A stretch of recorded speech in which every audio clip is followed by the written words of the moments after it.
Alors, c'est la deuxième partie. Aujourd'hui, c'est lundi le 26 mai, deuxième partie de nos réclamations. Alors, comme je le disais, il est nécessaire de rappeler que en 2023, nous les victimes avons entrepris des démarches vis-à-vis de nos institutions, auprès de nos institutions. Lorsque, au sortir de ces audiences, parce que nous avons été reçus à l'Assemblée nationale par l'amiral, le vice-président de l'Assemblée nationale, qui nous a pris et nous dit « Cette maison est la vôtre. Vous avez le droit de venir ici et on a l'obligation de vous écouter. » Il n'a pas dit que vous avez le droit de venir ici pour que vous nous écoutez, non. Il a dit pour que nous vous écoutons. Alors, au sortir de cette audience, nous avons fait le compte rendu de ce que nous nous sommes dit. Il a dit, armez-vous de patience parce que c'est un dossier qui va prendre du temps. Parce que ça ne veut pas dire que ça ne va pas être résolu, mais ça va prendre du temps. Donc vous devez vous armer de patience.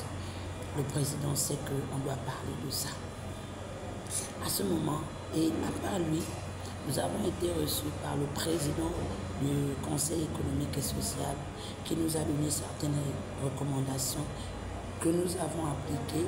Au sortir de cette audience, nous avons fait le compte rendu de ce qui nous a été dit, de notre audience. Jusque-là, il n'y a pas de problème. En 2025, nous avons été reçus en audience par le président de la Cour constitutionnelle, qui a été même médiatisé.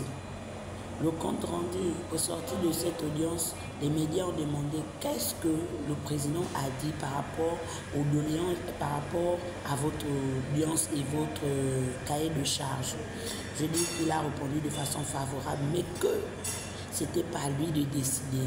Il a rapporté cet échange, le compte rendu, il a fait le compte rendu aux plus hautes autorités, notamment au président de la République. Alors, quand nous venons faire ce compte rendu, ça ne pose pas problème. Lorsque les journalistes saisissent le dossier, l'audience, ça ne fait pas problème. Ce qui fait problème, je tiens d'abord à rappeler qu'en 2024, nous avons été reçus à la Cour constitutionnelle par le directeur de cabinet du président de la Cour constitutionnelle, à la personne de Jules Anse.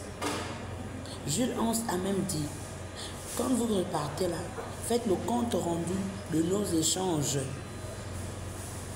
à qui vous voulez, pour que ça ne paraisse pas comme si c'était un secret ou que la Cour constitutionnelle ne veut pas vous accompagner, ne vous écoute pas.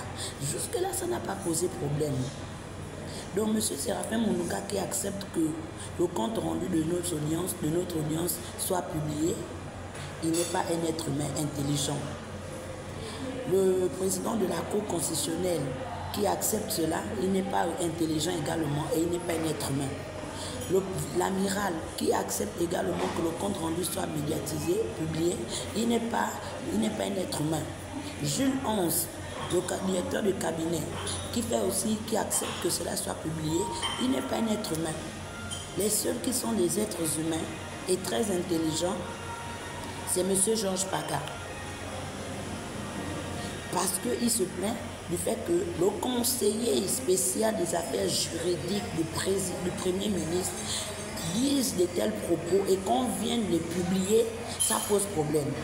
Ça pose problème du fait que le directeur des renseignements dit certaines choses durant nos audiences. C'est toujours durant nos audiences, ce n'est pas des causeries amicaux parce que c'est un coquin ou que c'est une copine. Non, ce sont des audiences officiellement. Ça ne pose pas problème. Ça ne pose pas problème lorsque ce sont les uns. Maintenant, comme c'est le directeur des renseignements et c'est le directeur directeur du cabinet spécial des affaires juridiques, son compte rendu pose problème. Le compte rendu du directeur des renseignements pose problème. Pourquoi? Parce que dans ces comptes rendus, il y a les leaders de l'opposition qui sont aujourd'hui membres du gouvernement, qui ne veulent même plus qu'on rappelle aux gens qu'ils ont été victimes et qu'ils ont crié dans ce monde-là que Ali Bongo a tué des Gabonais. Il n'y a qu'à eux là que ça pose problème.